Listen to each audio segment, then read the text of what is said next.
So let's talk about the metaverse. The metaverse is meant to be a virtual world where people from all around the physical world can come together to play together, explore together, and even do work together. And there are many publicly traded companies out there that should have a major role in making the metaverse something really special, including Matterport. And many of you guys have probably heard of the company Matterport, but have you ever heard of it being a clean energy type company?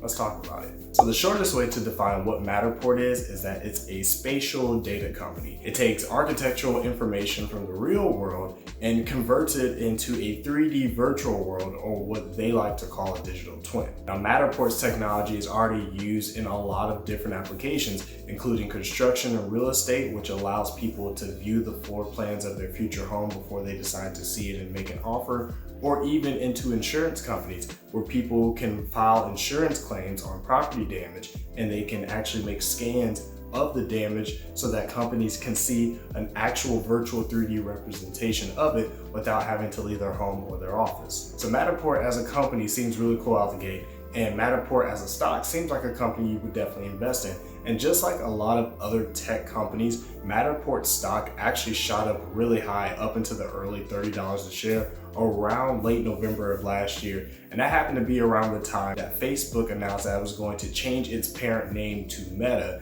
and it was going to start reinvesting more of its money into making the metaverse more of a reality. I talked about in a previous video on the idea that there's a lot of people that have different thoughts of what the metaverse could be based on thinking that it's somewhere in the future, and others thinking that it's happening right now. Me personally, I think it's something we're growing into, but I definitely think it's going to be represented by multiple virtual worlds with different themes and goals and objectives. And one of the biggest things that's going to help differentiate each virtual world within this entire metaverse is the architecture. Matterport already has the technology to digitize basically any real life architecture into a 3D virtual architecture, whether you want to buy the more expensive products online like on Amazon, or if you want to just download the app from the Google Play Store or the Apple Store and use your phone probably for free. And considering that they're already responsible for over 18 billion square feet of virtual architecture, it's safe to say that this company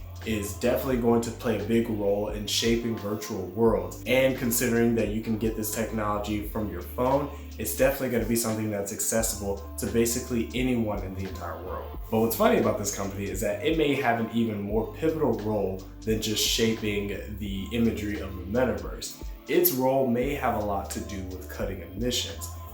But how exactly does a company like Matterport do that? So as I said earlier, Matterport has a lot of relationships with different industries that uses their technology. One of those being the retail industry. There's a company called RetailVR that's within the e-commerce sector, and they're actually revolutionizing what it means to be an e-commerce company and shopping online by collaborating with a company like Matterport to where they can digitize actual stores and make it shoppable on the virtual world. Not just shoppable, but you can actually see what the actual layout of the store looks like. So it gives people an opportunity to do that rather than go to physical stores. But not only can you actually see what the store looks like, you'll have access to the inventory of the store at the live time. You'll be able to see the products that they have and how much those products are, along with the description of those products. And what was really cool about this company is that they virtualized a fashion show that took place, I believe, from a company in France. Had everybody that was originally supposed to physically gone, they would have emitted over 1,200 tons of emissions into the atmosphere. So this company, just by having this one virtual event in replace of a real life event, was able to save over 1,200 tons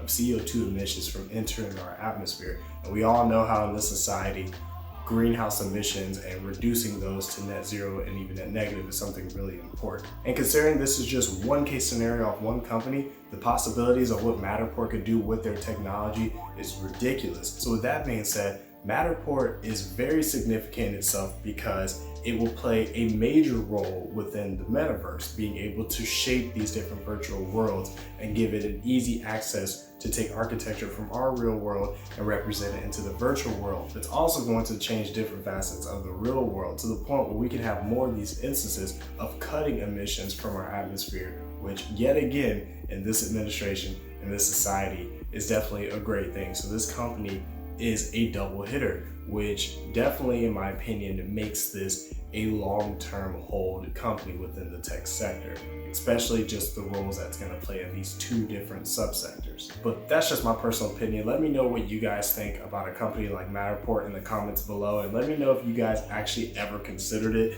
as indirectly a emissions cutting type company, even though it's primarily known for its technology. It kind of reminds me of another company like Rivian, which is fairly tech packed for an EV trucking company, but they obviously have the purpose of their electric vehicles to cut emissions. If you guys are interested in that company and why it may be a long-term hold as well, especially because the prices of those stocks have actually gone down, make sure you guys check out this video. Hopefully it's a good one, you enjoy it. But speaking of which, I appreciate you guys for watching this video, and until next time, take care.